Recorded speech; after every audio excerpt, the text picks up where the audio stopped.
doing the will of God.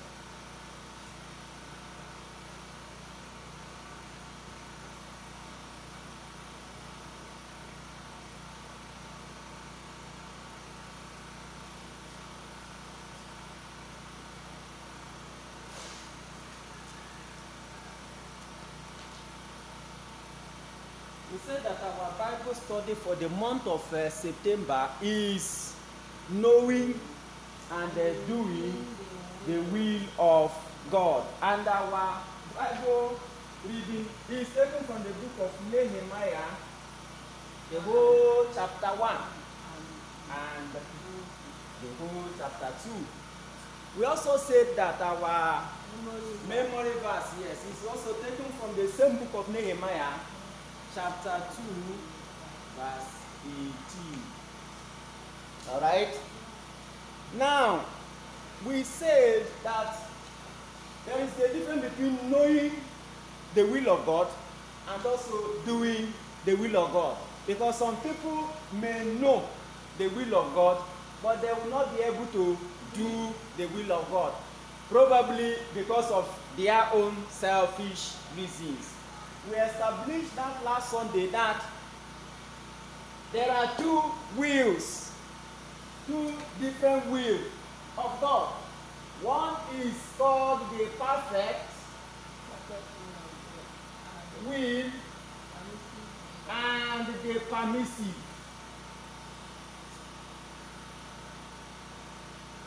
Will. Where we say that the perfect will of God is the will of God, the real will of God, what God has in mind for you, His intention, what He created you for. Now, the permissive will of God, as we said last Sunday, is that one that you want, but it may not fall within what God really wanted to do. But God permitted it because you have disturbed Him so much, probably through prayers, through fasting. You have allowed your mentality to be there for so long that at the end of the day, God's like, I've permitted you. That's why it is called permissive will of God. Another name for permissive will of God is imperfect will of God. It's not perfect. That's why He's not in this place. These ones are the perfect will of God, what He made the person to be. We gave example of Israel. When Israel were looking for what other nations are enjoying, they say God gave them king. He should also give our own nation king.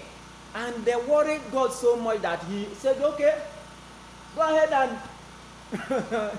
make yourself a king. But that was not the will of God for them.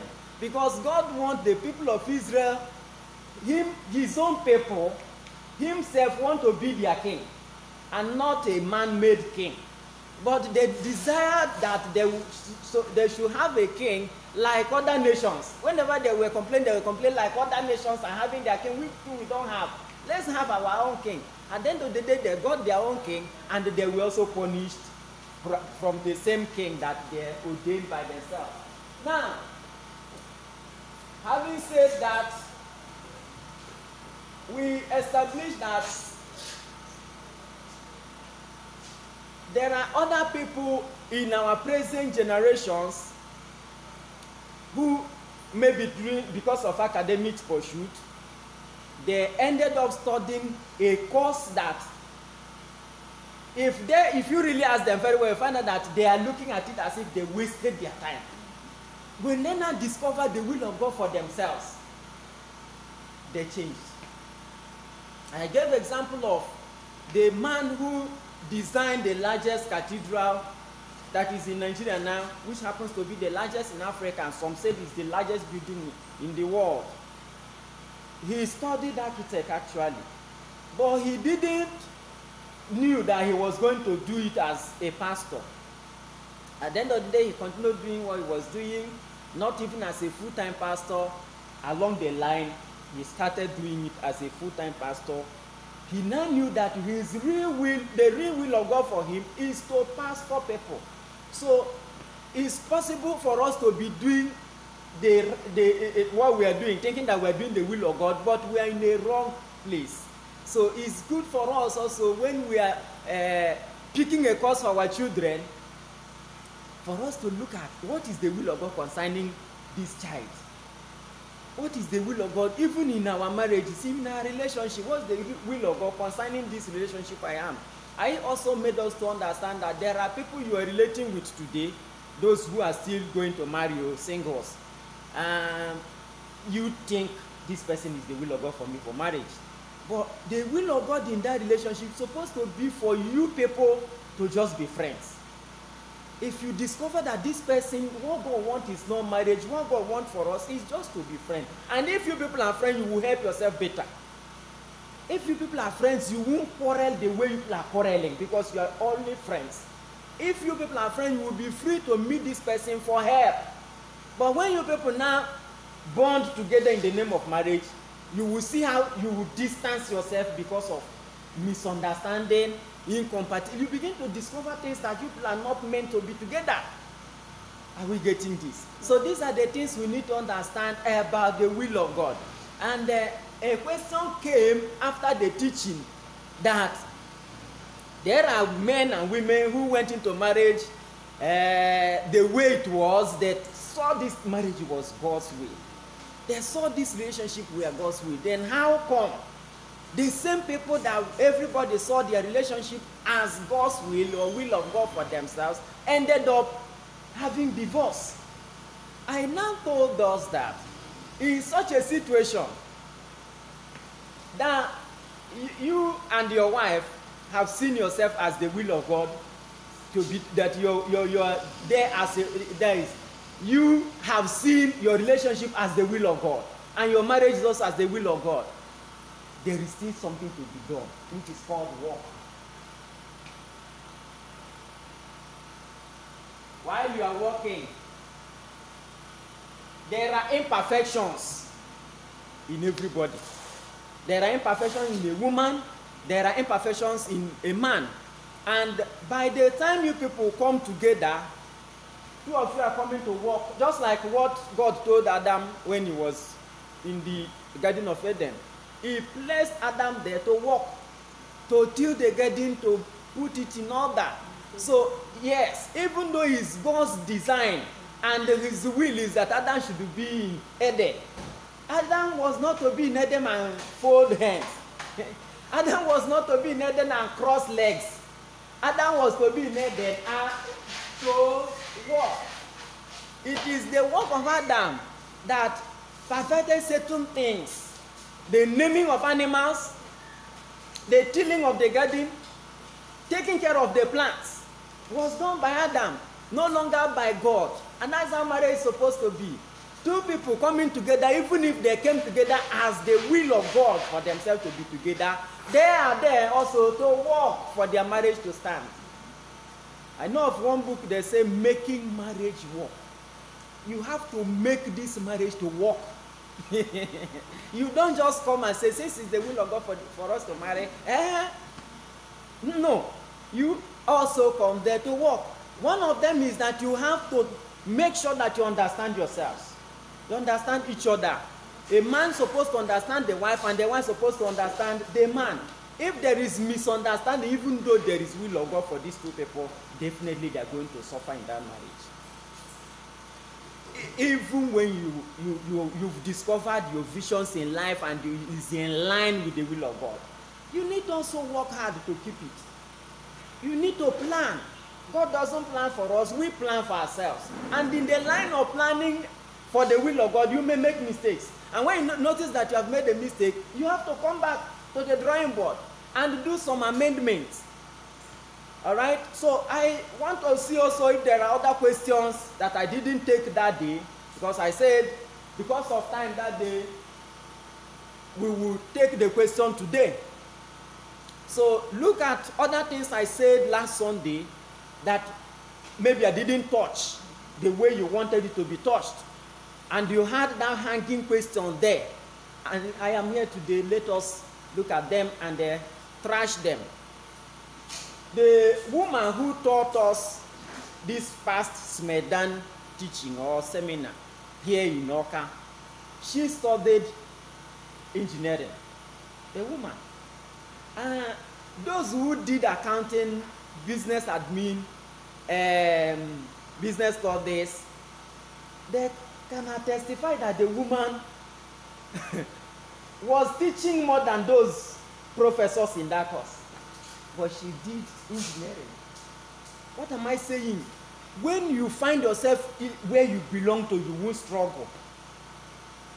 You won't struggle. But when you find yourself in another person's occupation or in another person's profession, the will of another person, you will always be struggling. It will be imperfect for you. All right? So it's like that. Last Sunday, I can remember I told us that two of the ways for you to know that you are in the perfect will of God is what? The voice. Then his presence. The voice will tell you this thing. How I wish you would do this. The voice of God always comes to us as a still small voice, as we all read in the Bible, and it comes in form of suggestions. You just drop the idea in your mind. Now, it's left for you now to pick up that idea and begin to work with it. When that idea comes, you know, the building we are in here is somebody's idea. This building, someone else might have been the one to build it, because it the same way it drop in your mind, maybe it would drop another person to build a warehouse here. And it may be dropping another person's heart to build maybe 2 or 3 story building here. Now, the person that stood up and started walking towards his own plan is the one who succeeded. And that's why we are here today, and we call this place a church. All right? So this is how it is. So when we receive instruction in form of ideas, you are to look at it to know if this thing you are hearing, is it the voice of God towards that thing?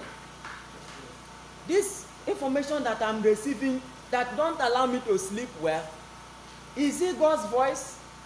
Now, how do we know if what we are hearing is the voice of God? One of them is there will be peace. It will be in line with the word of God. It won't be against the word of God, because God's voice and the written words of God are always the same. So if you are hearing what you are hearing and it's not contradicting the scriptures, then be careful with that very thing you are hearing. Begin to take note of it. If what you are hearing is different from what is written, run.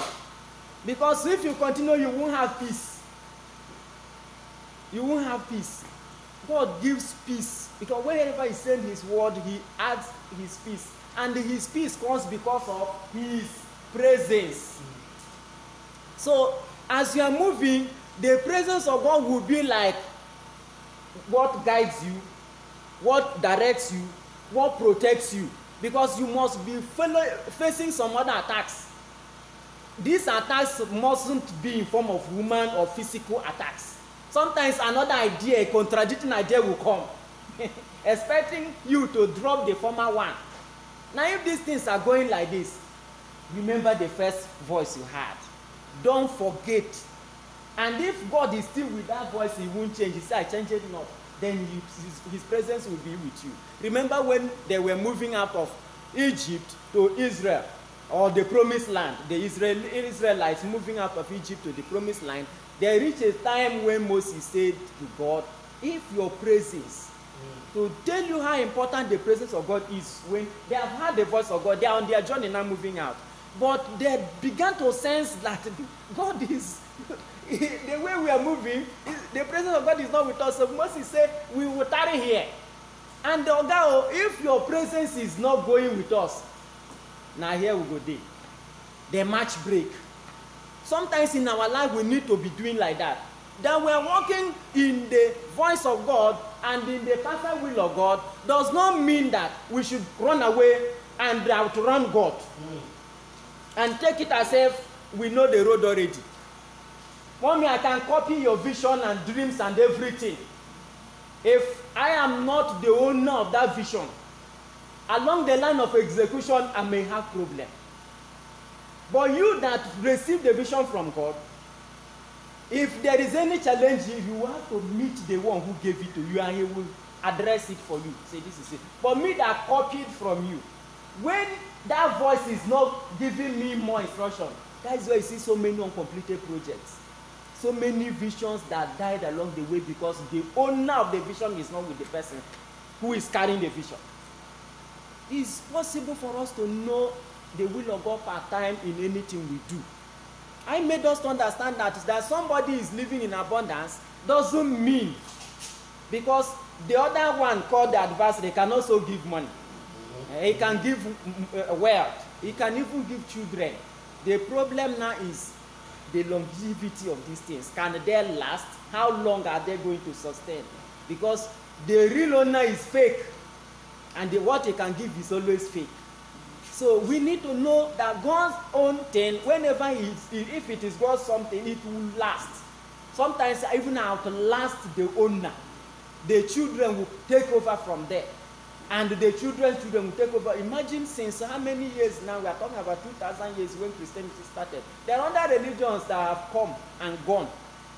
Why this one now is still like wildfire going to nations? And the man that brought it, Christ, which we are mentioning his name, which makes us to bear the name Christians, he has died. They have killed him and he resurrected since 2020 years ago. We that are talking here have never met this man face to face. But you see people say, I would die for Christ. When they say, drop this your belief, you shake head. I say, if that is the case, then let's die here. Because there is something that is moving with you, the presence of God that you sense with you. You look at it and say, where am I running to again? We are here. So these are the reasons why we need to know the will of God for ourselves in everything we do. We also need to know when we are going contrarily with the will of God. That the road is so clear doesn't really mean that all that you are doing there are in perfect will of God. We remember the story of Balak and Balaam. The man sent himself, and it looks like the journey was okay. But along the line, if not for the donkey that intervened, everybody would have said the man was okay. It was in the will of God, but it wasn't. So those are the areas we need to look at. I say if we still have questions based on what we have learned last Sunday, we can bring them up. Then we discuss those questions before moving on. Yes.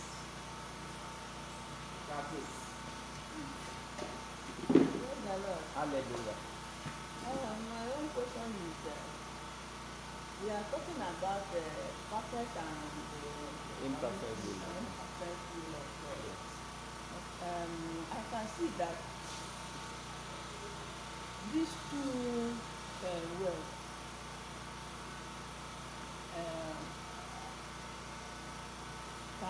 can it bring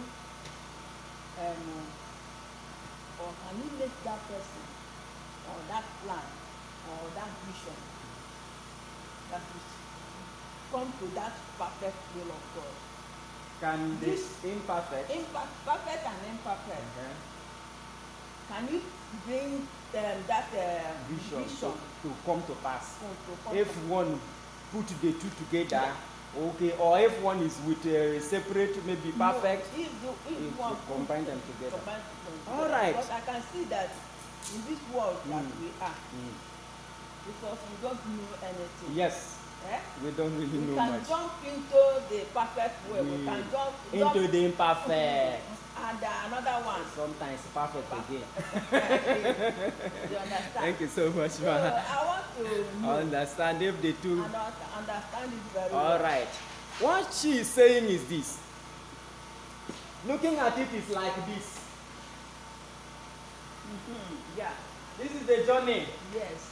Then we may start here as perfect. Let me use P. Then along the line we hit the imperfect or permissive. Then we come down again and do perfect. We climb the hill again and enter imperfect.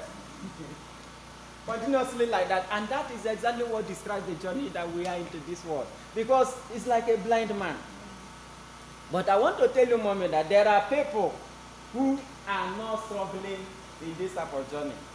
Those who discovered earlier this one and they continue working with it. But the problem is that there are not many. A lot of us fell into this, where we jam the perfect, we come back to the imperfect, jam the perfect, we come to the imperfect. And that is why we require God more than every other, more than the breath we breathe every time. Because you need Him to be directing you. That's why I mentioned that these two things are very important. The voice of God must always be in check. Then the presence of God must always be there to guide us. That's why Moses said, if you are not going with us, because in this time the journey is like this, and he's losing this presence of God. He's losing it. He can't go again. The darkness has already covered. Remember, the presence of God there was like the pillar. In the day they say it's the pillar of a cloud. Then in the night is a pillar of fire. So imagine when in the night now, Moses and the whole Israel, over 6 million of them, there is no way to see road. Then in the daytime also, there is no pillar of cloud again to direct. So that is why we need God so much. Anybody that is why a lot of people, when they mention that there is no God, you see people that will be like, they will beat the person and say, do you really know what you're saying? Without God, look at the way things are happening. Some will say, okay, all the prayers that Christians have been praying, if the prayers are working, things would have, do you think Nigeria would have been like the way it is? What is the effect? What is the result? Another person answer, what if they have not been praying? It's the prayer that is helping to strengthen this kind of hill valley relationship of our movement. You know what? That one day. Yes, you have a testimony, okay. I have a testimony. On this area. That one day I was in the church. Yes. And Yes, what? what was